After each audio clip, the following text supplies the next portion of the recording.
자, 오늘은 위험 측정 지표에 대해서 이야기하겠습니다. 좀 어려운데요. 손실의 발생 가능성이에요.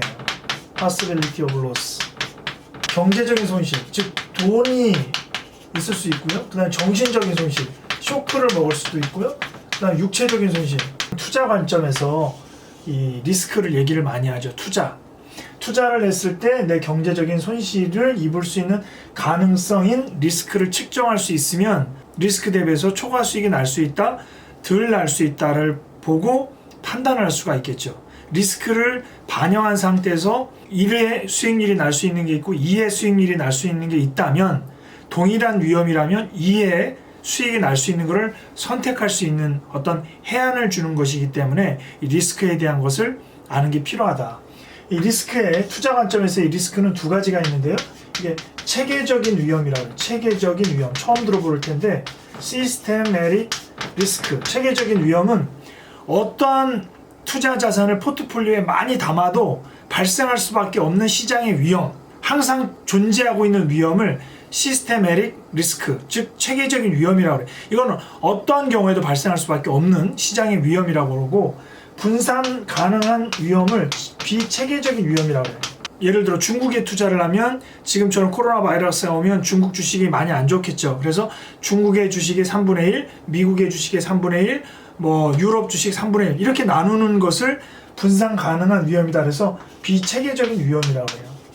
이걸 표로 얘기하면 투자 자산, 미국 주식, 중국 주식, 유럽 주식을 많이 늘리면 늘릴수록 위험이 줄어들어요. 이렇게 투자 자산 수를 100개, 1000개, 10,000개로 하면 위험이 줄어든다. 이거를 뭐라고 하냐면 이거를 비체계적인 위험이라고 해요.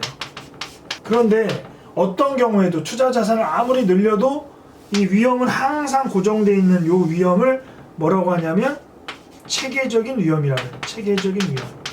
이 비체계적인 위험과 요 체계적인 위험을 합쳐서 우리는 총 위험이다 이렇게 얘기해요.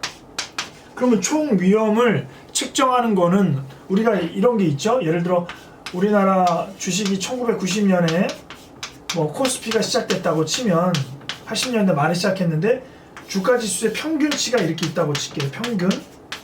그러면 1500이었다면 1500보다 아래가 있을 수 있고 올라갈 수도 있고 더 올라갈 수도 있고 좀 내려갈 수도 있고 이렇게 왔다 갔다 하면서 가겠죠. 그래서 평균보다 좋으면은 2000일 때도 있고 지금처럼 낮을 때는 1000도 있을 거예요. 그래서 평균에서 떨어진 정도를 뭐라고 하냐면 이거를 시그마, 즉 표준 편차라고 얘기합니다.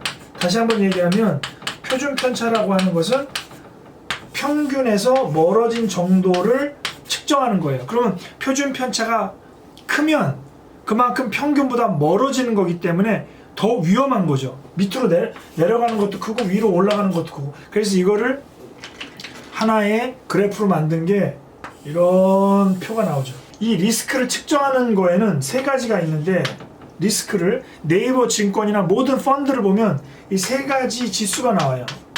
펀드의 성과를 비교하는 지표예요. 그래서 항상 펀드를 이렇게 들어가다 보면 이 A 펀드의 샤프 지수는 얼마고 트레이너 지수는 얼마고 잔센 지수는 얼마다 이런 게 나와요. 그걸 알면은 이게 뭔 얘기인지 이게 숫자가 높은 게 좋은지 낮은 게 좋은지를 알아야 투자를 현명하게 할 수 있죠. 샤프 지수라는 게 있고요. 그 다음에 트레이너 지수가 있고 잔센스 알파라고 해서 젠센 지수 이렇게 있어요. 다 사람들 이름인데 샤프 지수는 포트폴리오의 리턴, 수익률이라고 보시면 돼요. 여기서 리스크 프리라고 해서 무위험 이자율. 무슨 얘기냐면 아무리 힘들어도 은행에 넣어놓으면 1.5%, 2%는 나오죠.